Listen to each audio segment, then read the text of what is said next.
What's up, everybody? Welcome to Hooper's Delight with EBC and Coach Key. We're here to give you guys basketball content, not just from the high school aspect, but also from the college, professional, and women's basketball side of things.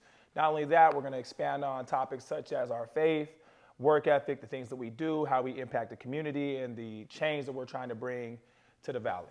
Yes, sir. We've been excited to do this for a long time. We've talked about it for a long time, and now here we are. I think Coach Key, out of anybody I've met in the basketball world, and we'll talk a little bit about our experiences, our past in the game, within the game, Coach Key is somebody who has a voice that needs to be heard. If you're a basketball fan, tune in, because this guy is going to educate, and anybody that has aspiration goals to be a Hooper, or if you're just a fan in general, just if you nerd out with this type of stuff, this is a podcast for you. And like he said, we're going to implement things such as faith, etc. So here we go. Let's jump into it. Tell us a little bit about who you are, the Lion, Coach Keshawn Liggins. So for my life and my story and why I do what I do, I'm a personal trainer out here that trains kids from all over the Valley, not just high school kids, middle school kids, or elementary kids. I also have professional athletes as well as some college players right now, both on the men's and women's side.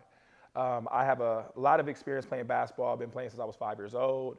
I went to 3 different high schools in 4 years and 4 different colleges in 4 years, so I've experienced quite a lot. So, and then in my career, I was able to, I was very fortunate to get drafted into the NBA G League and go to the Grand Rapids Drive, 4th round, 21st pick.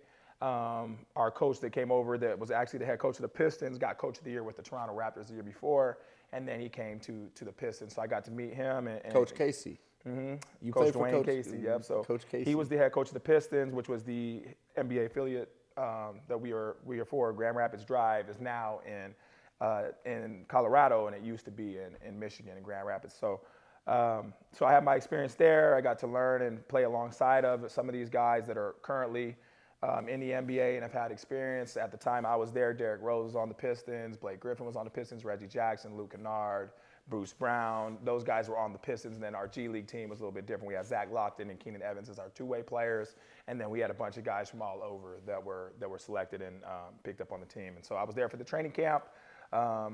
My career in the G League was kind of short. I went to training camp, was about to start the season, and I had some life things that had happened, and I decided that I was just going to go back to school and finish my degree.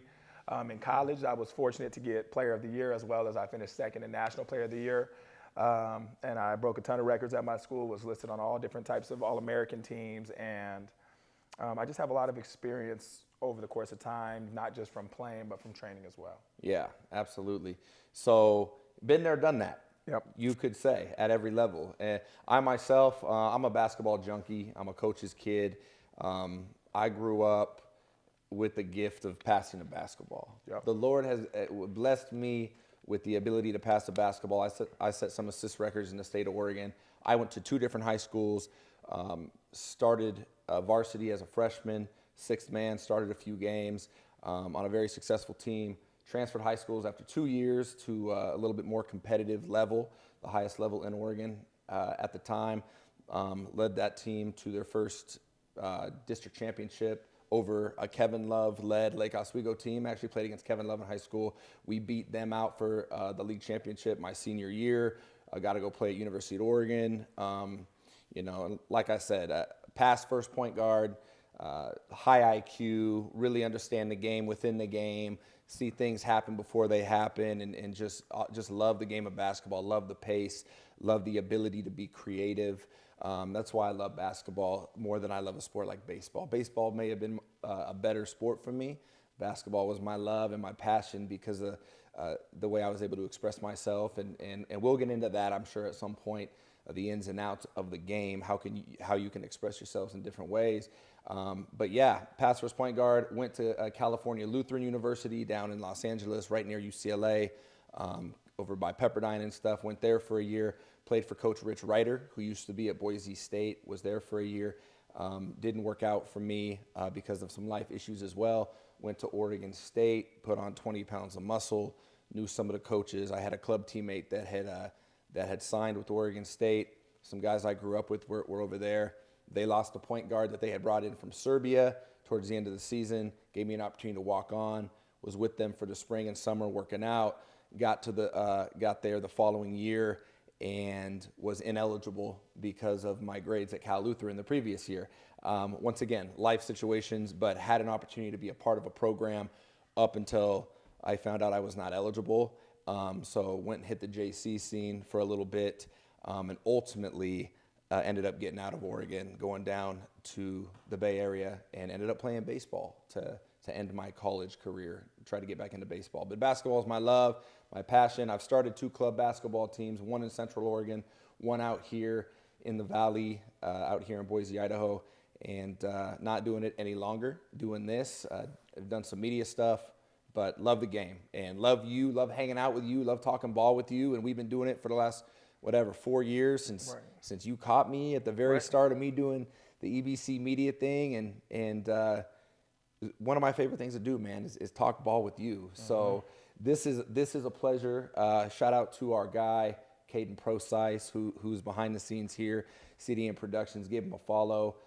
The best of the best out here, man. Appreciate you doing this. But let's jump into it. Like we talked about, we're going to talk about some high school basketball because we're in Idaho. Yeah. Got a lot of fans out here, a lot of followers, a lot of kids you train, a lot of kids that know me. So we're going to give them some love. We're going to talk about the girls basketball at all levels when we can. We're going to talk about some college ball and some NBA basketball. And just, I want you to share your feel and your understanding for the game because it is needed, especially in a place like this that I feel is behind when it comes to the game of basketball. And we're going to say some things that may trigger some people, may upset some people. We are positive, fun-loving guys. We care about people first and foremost, but we are going to be honest and we are going to be truth tellers because that is what's needed to progress, in our opinion, especially within the game of basketball and within life. So we're going to jump straight into the Owyhee Holiday Tournament. Owyhee is the top basketball program at this point, in my opinion, in the state of Idaho. They are really changing the game. I think we'll have maybe a separate episode for that because we're going to need a full 30 to 45 minutes to talk about that. But they have put together with what they've established and built the last couple of years with, they're traveling, playing on ESPN, playing Bryce James. They've got some clout. They've got some street cred, if you will. They've put together, in my opinion, the biggest tournament the state of Idaho is ever going to see up to this point. And they're bringing in 4 teams from out of state, along with the top 4 rated teams, probably in our opinion, in the state of Idaho. And we start this Thursday at Owyhee High School. And I'll throw the bracket out there real quick, and then we'll start talking about the games and what we know. First game is Sheldon High School out of Sacramento. They are going to be playing Madison from back east in Pocatello. Madison is currently ranked 2nd in the state at the 5A level. We'll touch on that game. The second game, the 5 o'clock game, is Pocatello, who's got a Boise State commit, point guard Julian Bowie. We'll talk about him. They play Corona Centennial, nationally ranked team, always one of the top teams in California. They've got an Arizona commit, a UCLA commit, amongst others. We'll talk about that game. And then the host, Owyhee plays at 6:30 against Ironwood, one of the top teams out of Arizona each year. My college buddy actually is their head coach, Jordan Augustine. Went to school with him. Really excited to see him get a shot and show what his team can do against Owyhee. And then we've got, at 8 o'clock, we got Hillcrest against Salesian. Salesian High School is out of Oakland. They're one of the top-rated teams in the country and in California right now as well. So we'll touch on that. So, Coach Key, you know these guys out here. You know a little bit about these other teams based on some research we've done. We got Madison High School playing in the first game against Sheldon from Sacramento, who's a little bit down this year. They still got a Sac State commit. What do you expect from that? Touch on Madison, some of their guys, and let's start rolling with this. Well, first with Madison, I would say they're extremely well coached, and on top of that, they have a great point guard in Nash Humphreys, and they got Barrett Wilson. That's a forward for them, and both of those guys had great summers, have been performing well in club. I've seen Nash play for the last couple of years, and he's just a savvy point guard, high IQ. He's very efficient. He doesn't gamble. And he plays the right way. You can tell he's definitely a coach's kid. And then Barrett Wilson, I've seen some of the dunks that he's been doing over the course of the summer and some of the preseason and early season. Athletic kid, and those two play a 1 and 2 punch that's really good. So I'm actually really excited to see them compete. One, just to see everybody else that they have, because I know they have other pieces that can contribute. But just to see how they handle a team that comes from a more physical style of basketball. In Idaho, we're not, no disrespect, but we are not, the game isn't officiated in a way that these guys can compete. Through fouls, we have a lot of touch fouls, a lot of tic-tac fouls, and a lot of times the inconsistency makes the game hard to follow.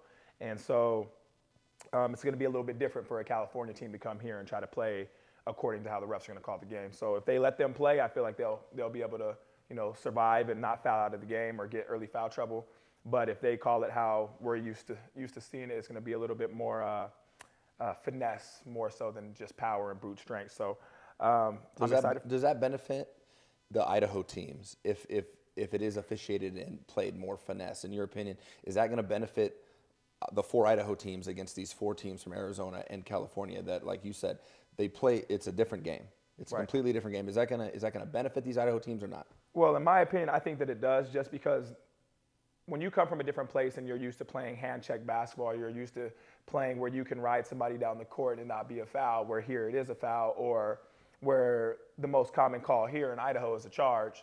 And in these other states, these guys are already, they're going off of the gather step. You have to be set before the gather step. If they call it how they call it typically here, which is as soon as you're set, you're able to take a charge, then I feel like these other teams are going to struggle, and that's going to benefit the Idaho teams. But and that just varies. Some refs may call it different. They may change it just because there's teams from out of state that are coming. But I think that that'll benefit the Idaho teams, because once some of these star guys are trying to play a little bit more physical, if they get 2 fouls in the first quarter, they're going to sit for the first half, and they may miss the first half of the game. So and it's just a different style, man. It's not coming from California or playing in Vegas or Texas or any of these places. There's a lot more physical in these other places. We kind of enable our players to really play physical and play through things. And I think that that'll benefit the Idaho kids just as far as they call it that way. But if not, and they call it where they don't call it as much, I think that it could be an even playing field. Yeah. Yeah, I'm excited to see Madison play. For me, we've argued over this before, Nash Humphrey and Barrett Wilson, for me, may be the most dynamic duo in the state. I know we got Ike Sutton and Isaac Davis. We'll talk about them later with Hillcrest. But Nash Humphrey was the MVP of the New Balance end of the club season tournament at the 16U level. They won that New Balance tournament and that league. And Nash Humphrey was a man amongst boys. And, and you look at him, and he's a small guard, shifty. He's the type of kid that can carry. Yeah. He can score 30 any game. And I always love these teams coming from out of state and not having a true feel for who our guys are and really seeing what our guys can do against more top tier competition. Right. Not just a guy. Like an Idaho team may have a guy or two. Right. These teams are going to have 5 guys that are probably going to be college players, 4 or 5 guys that are going to end up being college players and play at a different pace and play at a different level of physicality. But these guys have played on the circuit. They know Barrett Wilson is a guy who he had 41 last year against he had 41 on Hillcrest last year in a matchup that people thought wasn't favorable for him. But then a few games down the road, he goes and has 8 threes in a game.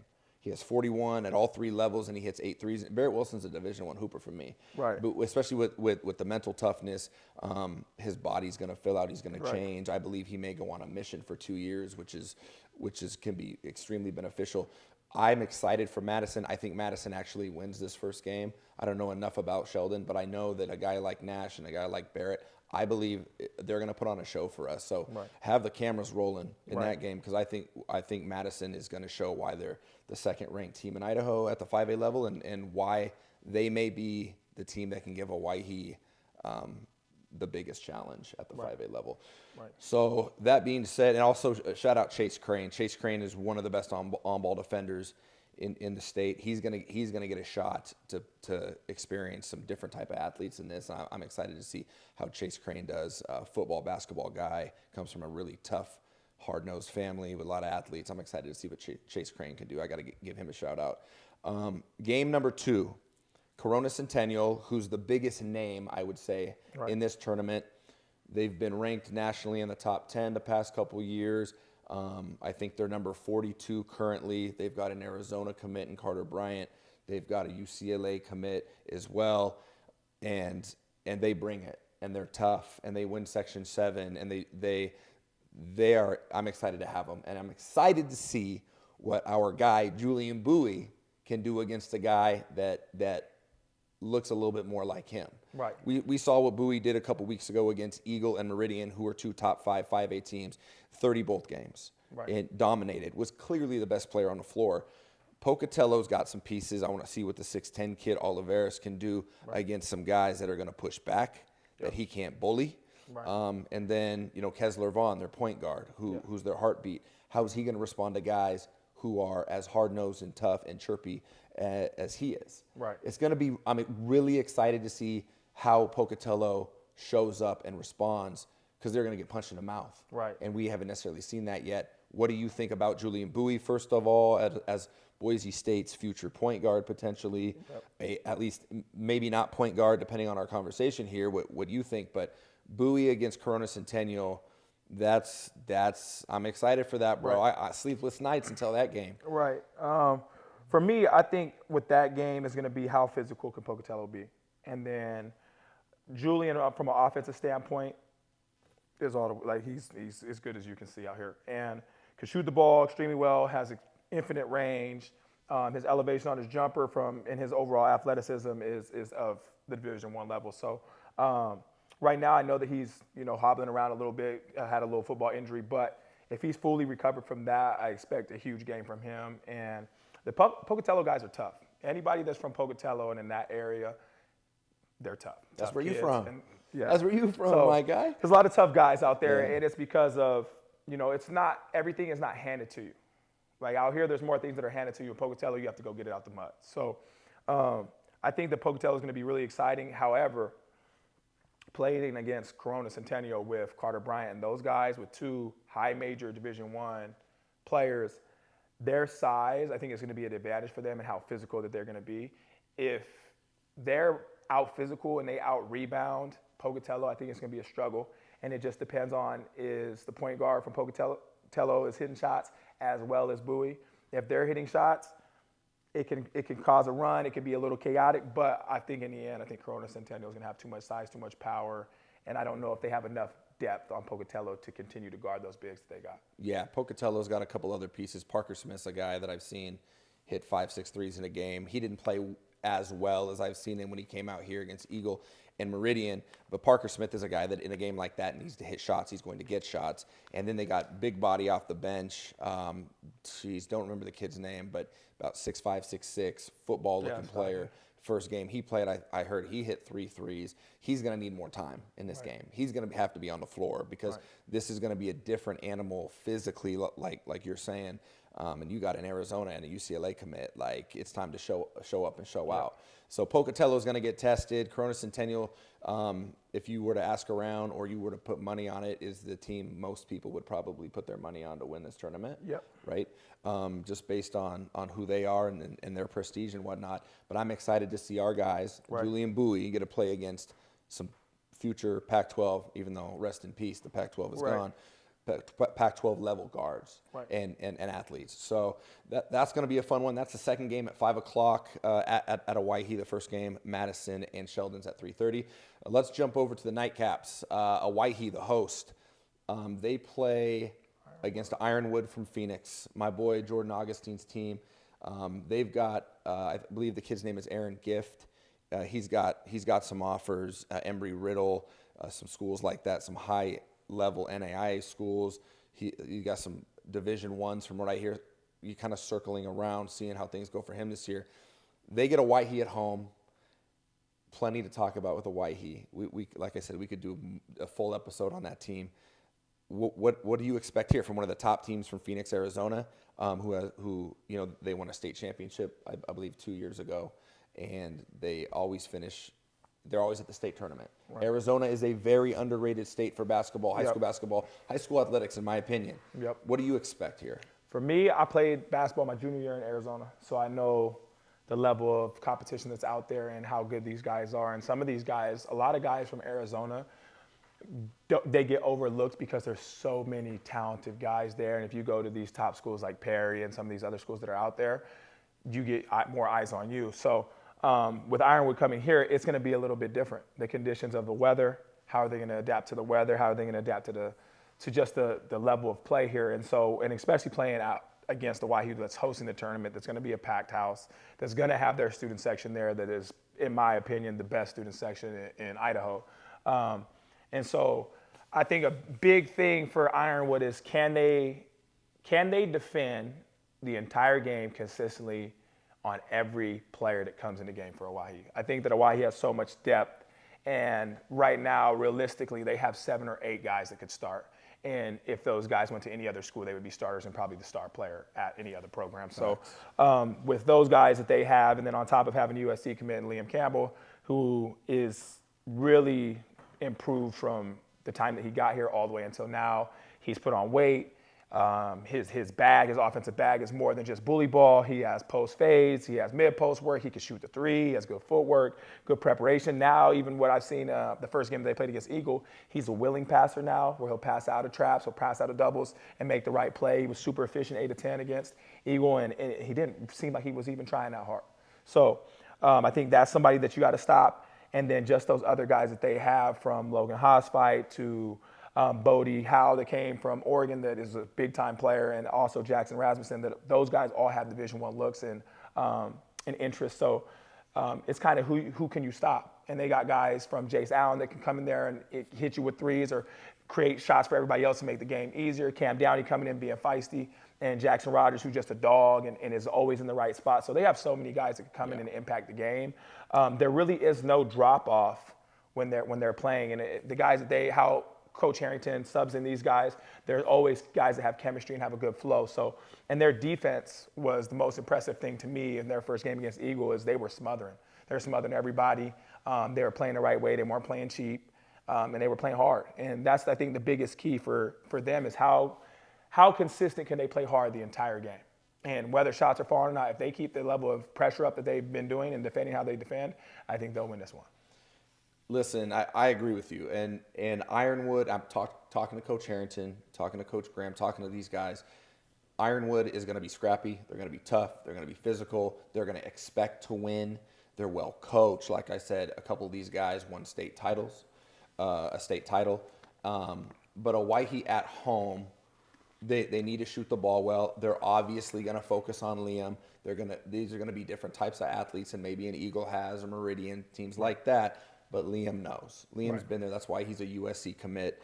And you're right. His efficiency, at least in that first game that we saw, was super impressive. He took high percentage shots.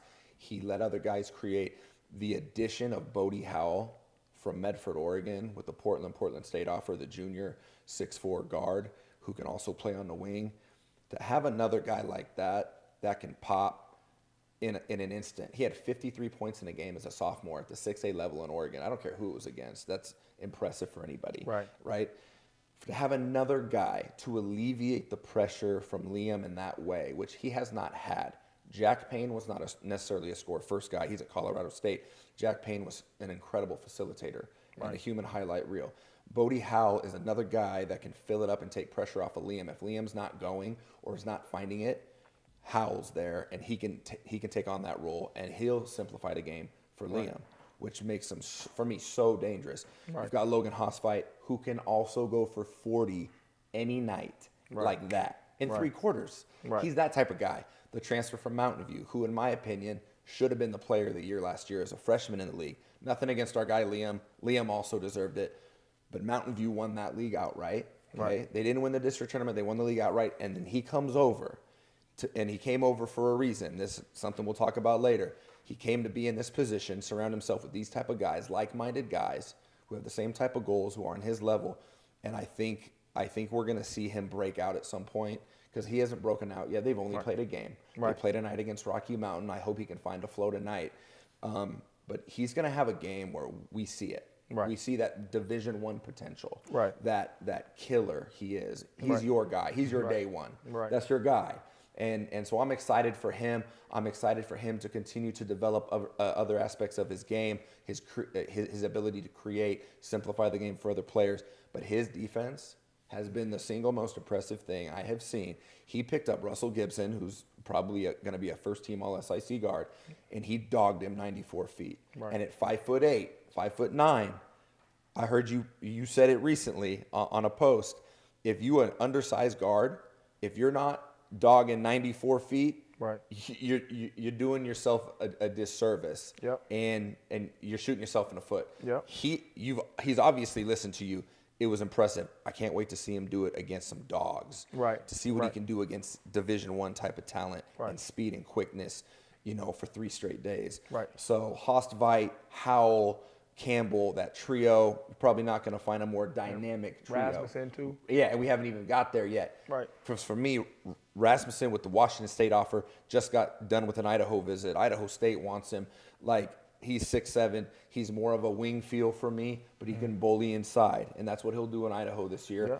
How's he going to respond? He didn't have a great first game against Eagle, who had some big bodies. Right. He isn't gotten comfortable yet.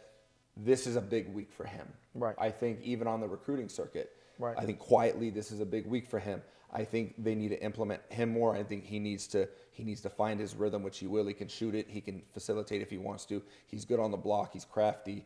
I want to see it because Right. it's in him. It's in him. Right. He's gotten more athletic and stronger, and Yeah. he's going to bust out too. You've got him as well as those three, and then you come in with some, and don't take this the wrong way, fellas, quintessential role players when it comes to a Cam Downey, who's a 3-and-D, get up in your face, 94 feet type of guy, and he can hit 5 threes in a game. Right. Rogers the same way.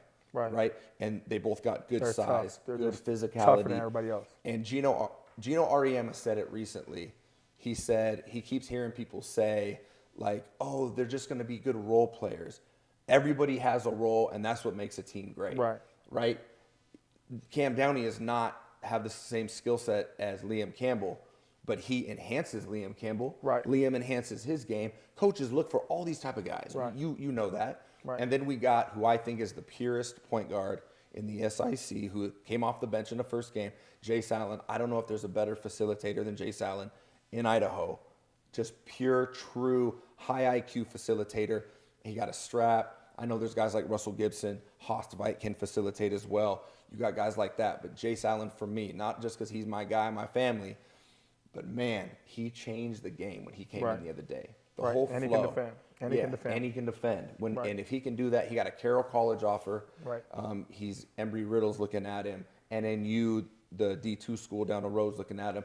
I've heard whispers of College of Idaho potentially be interested in defending national champ at the NAIA level. So we'll see.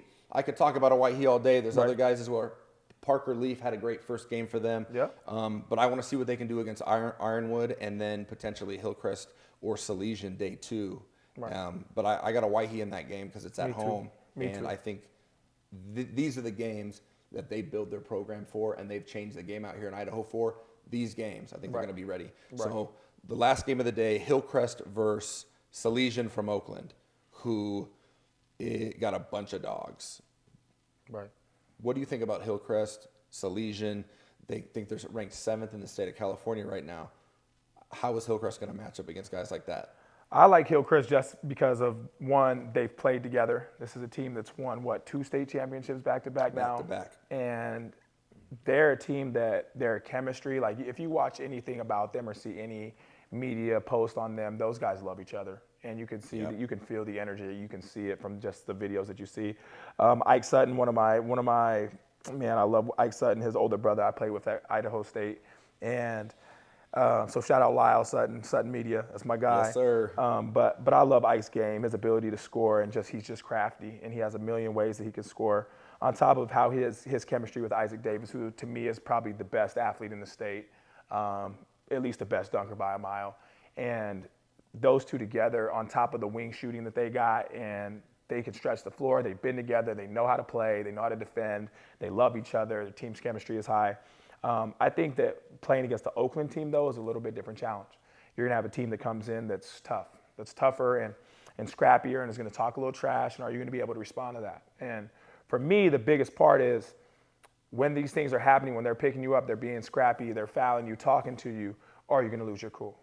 And so from just hearing some of the things that I've heard with some of the guys on Hillcrest, some of these guys tend to lose their control and composure based upon pressure and trash talk, things of that nature. So if they can stay composed, handle pressure, and be able to create good shots for their teammates and move the ball well together, I think that they have a chance. However, playing a team from Oakland just brings a different type of swagger and a different type of demeanor and rough toughness. So I think that it's going to be a dogfight. However, I am a Team Idaho guy, so I'm going to pick Hillcrest in this game too. I'm going with Salesian in this game. After doing some research, Alvin Loving, the fourth. They've got DeAndre Petit, who's a big body for them, and then they've got a University of Hawaii commit in Alvin. I believe it's Alvin Gunkin-Clater. They've got guys, and they're balanced, and they just won a tournament out there in NorCal. I think it's called the Gidley, which is a big tournament out there. They won the championship game in overtime. Alvin Loving pulled up 3 in overtime at the buzzer to win the game.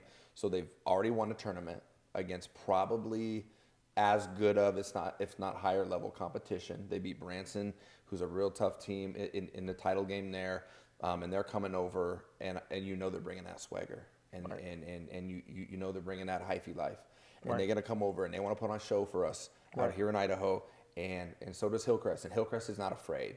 Isaac Davis, the BYU commit, is not afraid of anything. Right. Ike Sutton, University of Hawaii Pacific offer, great offer for him. Right. That in our argument we had weeks ago, you thought Davis and Sutton may be the best duo in the state, right. which you're potentially correct there. I like Nash Humphrey and Barrett Wilson. Obviously, I came from Madison, right. so there's a lot there. Right. There's a lot there with Hillcrest and Madison, right. opposite sides of the bracket for a reason, right? Right. Potentially they play each other, but storylines there. But I'm excited to see the quote unquote role guys on Hillcrest and how they show up. Right. Ike and Isaac. Ike's gonna have to shoot at a high clip in a game like that. Okay. Ike can get streaky. If Ike is hitting shots, look out. Hillcrest can win that game. Isaac's is gonna be him, and he's gonna surprise these guys from Oakland. And then the other guys on Hillcrest have all won state. They were all 3 a part of the state title teams. Talon Taylor, the 6'5" shooter, son of Coach Taylor. Shout out Coach Taylor, Hillcrest, our guy. Talon Taylor. So Ike and Isaac didn't play in their first couple games. Mm-hmm. Talon Taylor had 24 in a game. Right. And they beat a solid Preston team that's always top 5 at the 4A level. Yep. Titan Larson, the junior, yep. he had I think he had 18 in that game. He can play big physical guard. He can shoot it. Yep. And then you've got Gavin Hepworth, who you don't leave Gavin Hepworth open. He'll hit 5 threes in a game, 6 threes in a game. And they're all athletes. They're long. They're physical. They've got 5 college basketball players on that team. Yep. So Hillcrest is impressive. There's a reason they're back-to-back state champs, and this matchup for me is maybe going to be the most exciting. I mean, they all are exciting in their own way. I want to see what Isaac Davis and Ike Sutton are going to do with those other guys against our boys from Oakland, because I don't think this team from Oakland wants to come out and go to the breakfast bracket after one game and lose. Right. So I'm really excited. I'm excited to see how these Idaho teams do. Man, what a tournament. What a great job by Coach Andy Harrington, Coach Marcus Graham, all the guys over to Waihe to put this together. And it's because of what they've built, man, and what they've done. They've changed the game. They've stepped on toes to do it. There's a lot of, just so people know, a lot of people out here in Idaho very upset and very angry with what's happening over to Waihe High School and how the game is changing. And there's different aspects of it that are understood that we will talk about down the road. So tune into that episode. Maybe we'll do that one next after this tournament and kind of get into that, because but ultimately, from a guy who knows the game better than maybe anybody else out here in yourself, what's happening is positive. Oh, yeah. Ultimately, it's positive. And shout out to A.D. Roy. A.D. Roy. For allowing these things to happen and to put forth the kids and the opportunities that these kids are getting by just being cool and being able to have it. So I think this is a big step for Idaho, whether people want to like it or not. Sometimes they say that change comes the most when you're uncomfortable. And so that's where growth happens. So for us as a state and for us to expand on, one, people should be tired of getting overlooked. People should be tired of getting the bottom barrel of recruitment. And we should be able to compete against the top and show that we have a product that is up there with everybody else in all these other states. And our old ways of doing things need to be done. We need to be able to go and play a national schedule. We need to be able to have these teams from all over come and play us and it not be an issue. This right here with this tournament should create a atmosphere where people want to be better, where people want to improve their programs, and not just from a varsity level, but from the ground up, where they can provide a product that can go and compete at a high level and go out elsewhere and play against these top teams. So we're not bringing just them in, but we're going out and we're competing and we're showing that we have not just one team, but maybe a couple teams that could compete at a high level. So this change that is happening this week is, I think, a big step in the right direction for Idaho basketball. I mean, 100% on the same page. We've been on the same page about this. We could talk about it for days, but I mean, we've got a guy in Blake Buchanan playing at Virginia who is 9-1, nationally ranked, won the national championship 3-4 years ago. We have a guy that I sent you the clip. I'm watching a nationally televised game the other day. I believe it was against Texas A&M when they upset Texas A&M, and they were talking about Buchanan.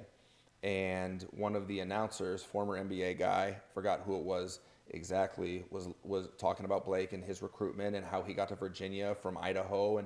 And he was like, I think the reason he wasn't highly recruited or looked at in the positive light is because he's an Idaho kid.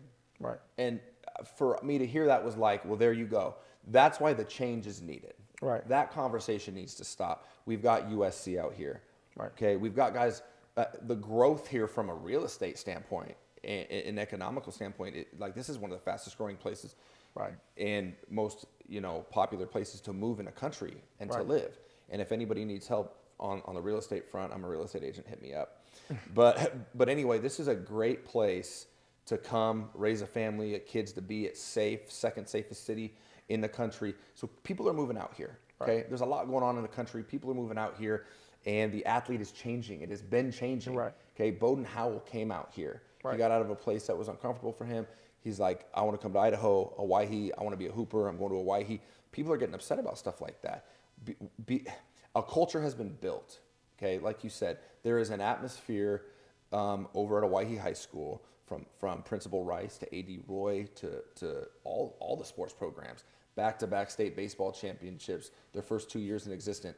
A softball runner-up finish and state championship softball team. And the football team, what they did this year. It's changing. Hawaii's changing it, not just at the basketball level. Soccer state championship. They got the championship. basketball state championship in year one. Shout out future Miss Graham for the soccer state championship in her first year coaching. It's a culture. It's a vibe. Right. And anybody that knows anything about what it needs to look like and has come from a different place. I'm from Portland. Okay, you've been around the block. You everywhere. know.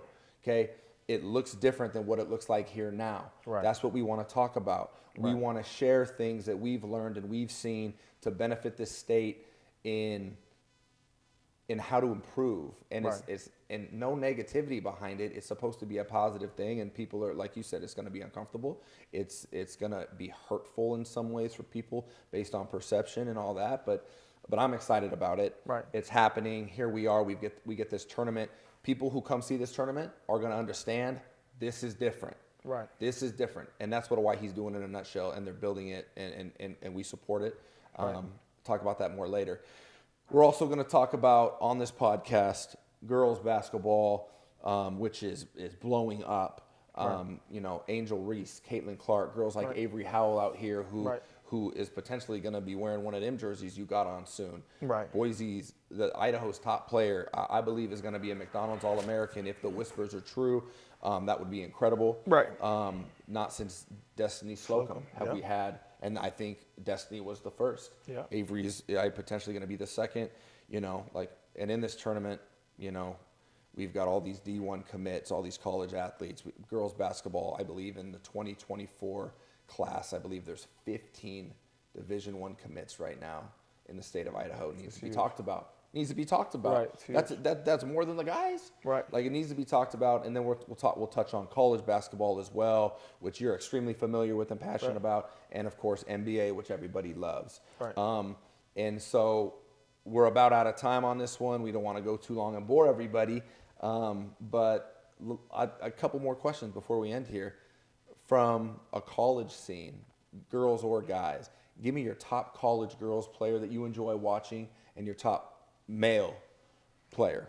For me, on the girls' side, it's Caitlin Clark. No question. Just because she does everything. And I was watching there was a post that I seen of her, and it was her talking to her teammates, and she's actually in tears explaining to them how much pressure she deals with and how she doesn't want it to be about her. She wants it to be about her team and the team's success, and that's why she's going and training as hard as she is. That's why she's waking up before everybody. That's why she's the first to the gym, last to leave, is because she wants them to have success because she already gets enough attention and media and everything.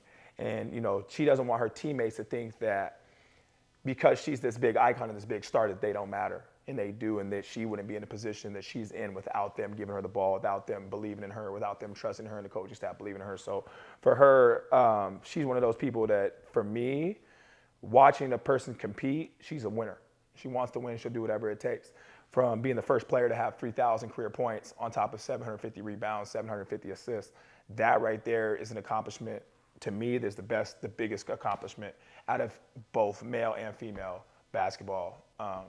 College basketball. So she's one of those players that I like to watch. I also watch, Angel Reese and stuff right now. Obviously, she got, I guess you could say suspended for maybe low GPA or whatever the case may be, but she's back and she's playing well. That LSU team has a great freshman. South Carolina has a great freshman. The women's basketball scene is really, it's really expanding and growing. And I think that part of that has to do with Caitlin Clark and her success in LSU last year. So those would be my people that I kind of watch. And I also watch Juju from USC that is just a beast. And she's second right now in the country in scoring behind Caitlin Clark. And she's just a bucket and very efficient freshman guard. So that's on the women's side. And then on the men's side, honestly, this year I've really been watching a lot of Rob Dillingham and Reed Shepherd from Kentucky, just because they're coming off the bench. And for me, a lot of guys, especially out here in Idaho, think that they have to be starters and that they're going to go from being the star in their high school team to then going to college and being that same role, when it's not always like that. Look at Rob Dillingham. He's McDonald's All-American, 5-star player, and could have played in all these big, McDonald's All-American games, Jordan Brand Classic, those big games. And, he took a little different route, went to OTE, first started at Donda, and then now he goes to Kentucky thinking that he's going to be the starting point guard. They have another 5-star McDonald's American commit, and then he comes off the bench. Same with Reed Shepherd, who is, to me, those two are playing the best right now in Kentucky, and they're both off the bench. So they're stars in their role.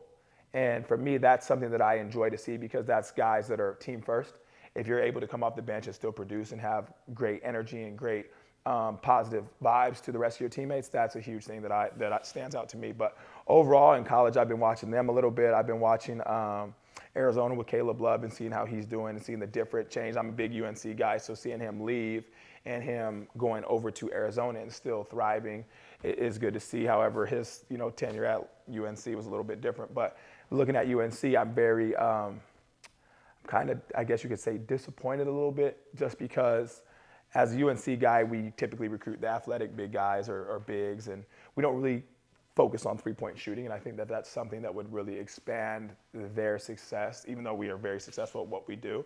But if we were to recruit a couple more sharpshooters and have those available on the team, instead of just having, RJ Davis as top shooter, we have Elliot Cadeau that, in my opinion, if he was the starting one that played the bulk of the minutes, I think that he'd be a double-double guy with assists. He creates shots for his teammates easy. He already had a 10-assist game. And he's just fun to watch. But for college, I watch almost everybody. I try to watch as many games as I can so I could talk about a variety of teams. Yes. Well, I'm going to go with Juju Watkins as well, who our girl Avery Howe from Boise High is going to be playing with next year. Avery Howe, part of the top recruiting class in the country, who is going to be implemented into what Juju's doing next year. Juju's just popping. She a freshman phenom. She's a future first-round pick. Yep. And Caitlin Clark is going to be a first-round pick. The top pick, not first round, not top picks. Top picks. I think they're both going to be top picks. Caitlin Clark, Indiana Fever, right down the road from University of Iowa, so she's going to be close to home, and I like that she's going to go to the Fever out there in Indiana. I'm excited for that. Can't wait. I'm going to get myself a jersey made. But Juju and Caitlin Clark special. You mentioned Kentucky. So I'm going to mention my guy that popped off against Kentucky, Trezarian White from UNC Wilmington. If you do not know who Trezarian White is, go check him out. He's averaging 21 a game right now. And anytime he doesn't score 20, they lose. Anytime he's above 20, I believe there's only one game where it was a blowout against a lower level team where he didn't score 20 and they won. But he's popping off. 6'7", junior guard. I think got a future in the NBA. I'm keeping up with him. I love these smaller schools. Not a lot of people follow as much, like the UNC Kentucky's, the Blue Bloods. That guys that come out of nowhere, like a John Morant did. Right. I like when guys like that pop, and I hope they get a chance to get to the tournament. And I like guys like that carrying their team, making a name for themselves, whatnot. So I'm a UNC Wilmington fan this year. So Trezarian White. But last question, and then we'll wrap it up. Best player in the NBA, bro. Best player in the NBA. The best player this season, I think, for the last couple seasons would be the Joker. So The Joker. that's who I would pick. It may not be the most exciting to watch, but from an efficiency standpoint and from a winning standpoint, he gets it done. And the thing is, he doesn't really care about himself. He cares about his teammates. Yes, he gets all the accolades and all the attention, but for him, he'd much rather just share it with his teammates and go on about his day. He's kind of like there to do his job, and then once he's done, he's done. So I would say he's the best player in the NBA right now. It's kind of hard for me to say because it's not somebody that I would model my game after. However, he is, a stud and stuffs the stat sheet and gets the job done. But if you're looking for a look or a style, it's not really my cup of tea. But at the end of the day, I like winning and I like efficiency. So that's who I would say is the best. Yeah, and I agree with that. I think he's shown that. I'll talk about someone else who I'm a big fan of. Just had a triple-double in the first half of a game, Luka Doncic, and he's growing and he's getting better. And it's good to see him and Kyrie meshing. Right. And Kyrie is. We saw Kyrie do it with LeBron playing off a guy like that. You kind of get that type of vibe. Mavericks are going to have to obviously play a little bit more defense if they're going to be valid. I'd love to see them go after a DeRozan or a Zach LaVine to give them like a third serious option. But Luka's the type of guy for me, especially as a pass first point guard, who can dominate a game without scoring a bucket. He can dominate a game. I mean, he gets buckets. He is a bucket. Yeah, but he can dominate a game like LeBron does, like Steve Nash used to do, guys like that, with just facilitating, making plays, simplifying the game, creating higher percentage shots. And that's what I really like about Luka with his size. And to have a triple-double in a half is pure insanity. Joker could do it too. There are not a lot of guys that could do it. Those are two of the guys. Two of them European dudes who big bad boys and neither of them looks like they spend a ton of time in a weight room like molding their body. They lift. That they're strong, but they just go about their business. They're higher IQ than everybody. They have a special understanding, and they dominate with their brain. And they play at their pace. And at their own, they dictate tempo. All that, which we'll get into in future episodes of the game within the game. How these guys really are just at an advantage because of what's going on up here. The game is 80-90% mental, and they dominate with their eyes and their mouth and their brain, and it's incredible. So tune in for that down the road. This was more of an intro podcast. Wanted to touch on the Hawaii tournament where Idaho guys. We're out here. We want to talk about the biggest tournament the state has ever seen. We're excited about it. And at the end of each episode, we want to just close with a little prayer. Because we are both, God-fearing men. We love Jesus. That's a big priority for us. Hence the want to be positive in everything we do. There's going to be constructive criticism at times. We're going to break guys' games down. We've already talked about Bowie's game and Ike's game, and we'll break their games down in our opinion, to hopefully help guys and just show love and just enhance people's games and lives, talk about the game of basketball. So I'll close us out in a quick prayer. Shout out Caden Procise, CDM Productions, for being our guy behind the camera. And Coach DM is here too, always supporting, always showing the love. So thank you, Heavenly Father. We appreciate the ability to sit here and spend time together in fellowship, talking about something we love and we're passionate about, and something that you have allowed us to do, and just thank you for this friendship, these friendships. And we pray that this podcast is blessed moving forward, and that people can take something from it, and that you just guide us. You guide us in every direction we need to go, and continue to open doors for us and close doors that we need as well. So bless these athletes this week. Help us to have a great time at this tournament. And in Jesus' name we pray. Amen. Amen. So thank you for joining us on Hooper's Delight episode 1. I know we're going to look back down the road and be like, man, we did it in this living room and with the girls' ball. And Yeah. Anyway, we appreciate you guys joining us. Tune in and like and share, and we're going to have some fun with it, man. Love you, man. Love you too, bro. Yes, sir, boy. Cool.